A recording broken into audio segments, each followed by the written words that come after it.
Kei ngā mātua, kei te kā wanatanga rānei te mahi nui ki te whāngai kai ki wā tātou tamariki i te kura. Koera te pātai kua pūrero ake, i te whakahau a te kā wanatanga kia kaua tētahi uepu o te raki e whāngai kai ki ngā tamariki. Koinei ngā tamariki Waimari e, nā o rātou mātua tā rātou tina mo te kura i whakarite.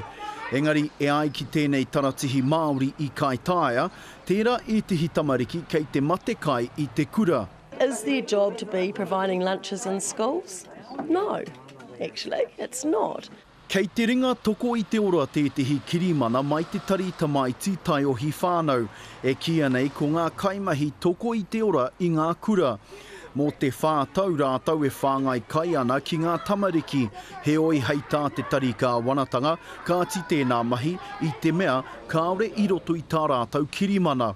Kāore te taratihi o te au pauri i wātea ki te kōrero mo tēnei take, nā whai anō te pātai. Well, who should be feeding the kids, Minister? Well, there you go. Shouldn't their parents be?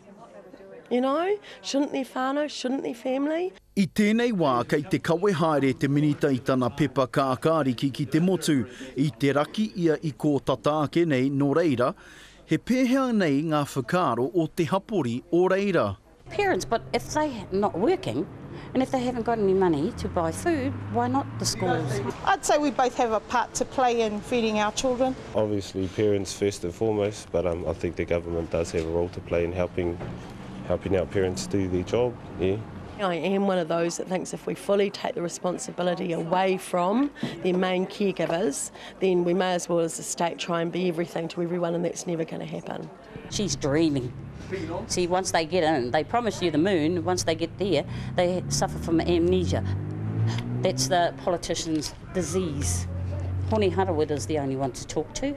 There's schools around here that provide some sort of food for the kids, so obviously she's wrong. If I had a child coming to my classroom hungry, I'd definitely give them something to eat. He take hoki tēnei e whakatōtara wāhiru ana i ngā kai mā takitaki i te karere, i nā te nui o ngā whakaaro kua tāngia ki tā mātou whārangi pukamata, kei te awa kairangi te minita me tana hui āpōpō. Roihana Nuri, te karere.